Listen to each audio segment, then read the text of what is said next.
ويا مرحبا واهلا وسهلا فيكم بفيديو جديد.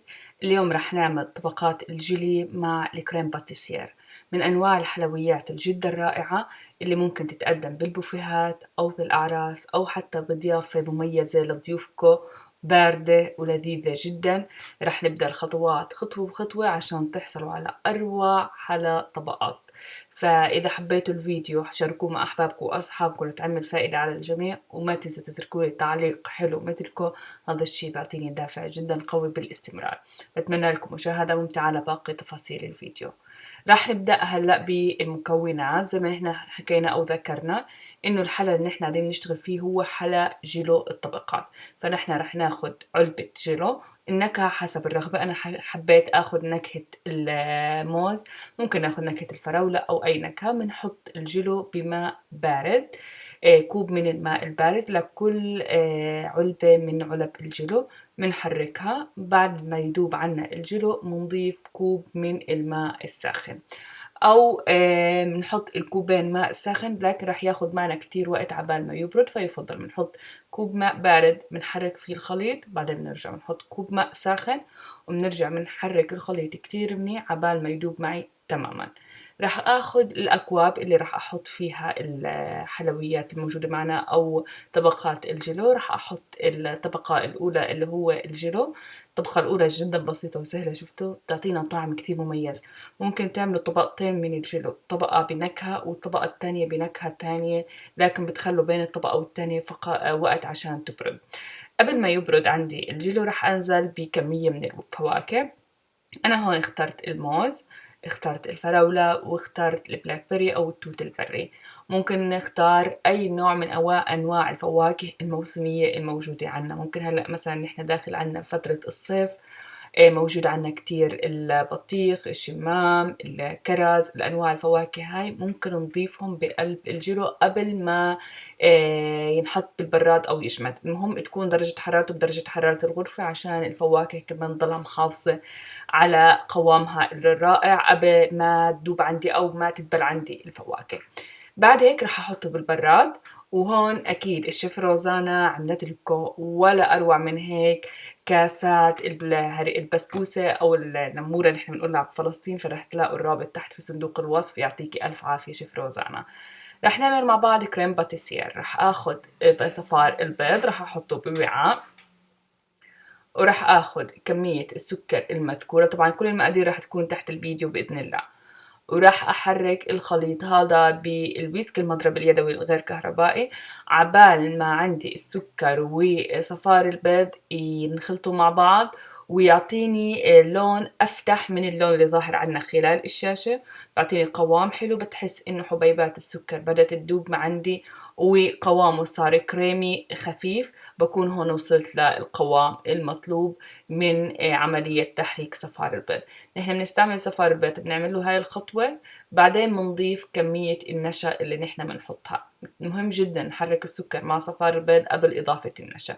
بنضيف النشا للوهلة الأولى، رح تحسوا إنه النشا كميتها كبيرة لخليط صفار البيض، لكن لا تقلقوا، استمروا بعملية التحريك، رح يصير عندكم قوام كريمي متجانس ورح يرخي معكم الخليط الموجود معنا. هاي هي المرحلة الأولى من تحضير الكريم باتيسير. هلا نحن رح ناخد الحليب كامل الدسم، مهم يكون كامل الدسم بيعطينا طعم طيب. قشرة ليمون وقشر برتقان بيعطوني نكهة مميزة للخليط، ممكن نستغني عنهم بإضافة عيدان الفانيليا.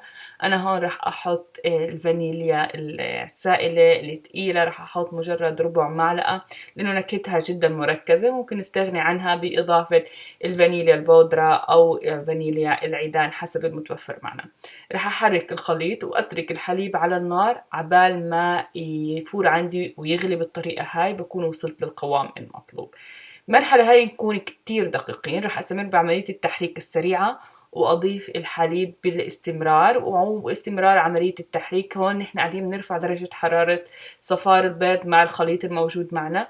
مهم جدا جدا انه نحن نستمر بعملية التحريك، لانه بالمرحلة هاي ممكن يكتل معي الخليط وينطبخ معي البيض. او زيدوا كمية بسيطة من الحليب الساخن على الخليط وحركوه شوي شوي عشان تتأكدوا انه كنتوا قاعدين تشتغلوا صح. بنرجعه على النار وبنستمر بعملية التحريك على نار متوسطة عبال ما يتقل معي الخليط ويصير معي خليط كريمي. وهون أنا بكون وصلت للقوام المطلوب من تحضير الكريم باتيسير.